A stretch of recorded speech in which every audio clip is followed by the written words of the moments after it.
stuff. Meanwhile, we've got national security expert Aaron Cohen joining us from Los Angeles. Aaron, you're the President of the United States. You've met with your security team.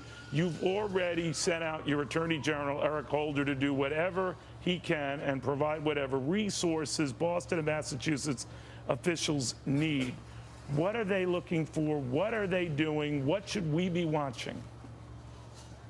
Well, I think that, well, obviously the president has sanctioned federal aid to back up the state and local police agencies down there, which the president came clean about and seems to be doing a very fast job with, which is really critical, especially considering this is a terrorist situation. For every second you waste, another innocent person can be killed. As far as his plan on the macro level, I think at this point right now, they're betting on this investigation unfolding as quickly as possible so that they can send a message to the American people, which is we are not going to stand for this type of act against such an amazing event.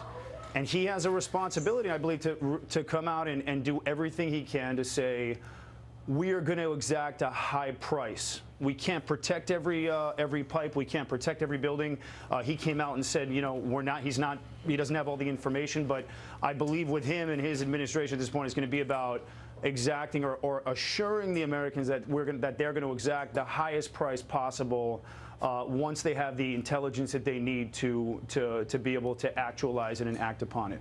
You know, Aaron, I'm just thinking I'm not saying we got cocky, but maybe a little too sort of comfortable thinking that post 9/11 we hadn't really been hit again. A lot of the rest of the world had been, Indonesia many times, certainly in London and Madrid and a host of other places, but we sort of knock on wood had not, and there was this feeling that we had gotten a handle on this. If for no other reason than it appears we have not, or that we're not bulletproof, we're not bomb-proof, how does that change even national security experts' strategy going forward? Well, I believe that the change is going to be, here's the thing, Neil. There's the apparent threat, and then there's what we call in the security business the actual threat. And there's been billions and billions of dollars spent and wasted, and it's to no one's fault except the fact that America is at this point, a 14-year-old teenage child who's going through security puberty, and so the country's learning as it goes, and unfortunately it takes events like this to go, hey, it might not be the nuclear facilities, hey, it might not be those grand targets, but a soft target such as an event like this. This is what terrorists do. They operate and they permeate through osmosis, and they slip their way through to the targets of opportunity. We've seen it in Israel, we've seen it in Britain, we've seen it in Madrid, and so the actual event is that the security is going to have to be placed in multiple rings, and we've heard the term for the last 10 years, on those areas where they are soft, which means large crowds, so that terrorists can create a very high psychological state of fear and then perpetuate that fear. And at the end of the day, whoever's more scared is losing. And but so it's going to be these. What if it's all a head fake? I know it's something like this black helicopter crowd, but just to say, oh, it's not our airplanes, oh, it's not our nuclear facilities, it's wherever we congregate, and then boom, they surprise you somewhere else. Well, Neil, I mean, you're scratching on the right door, because the truth is that you can't protect everything. But here's the deal.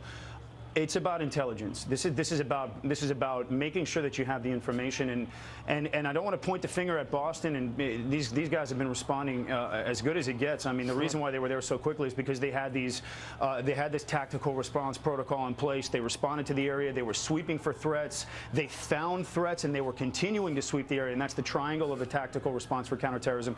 But really, what this comes down to is the intelligence to be able to thwart these attacks. And clearly, this one was not grabbed, and it's not a perfect business, and unfortunately people have been injured.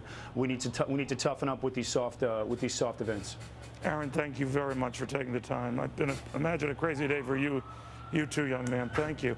I want to go to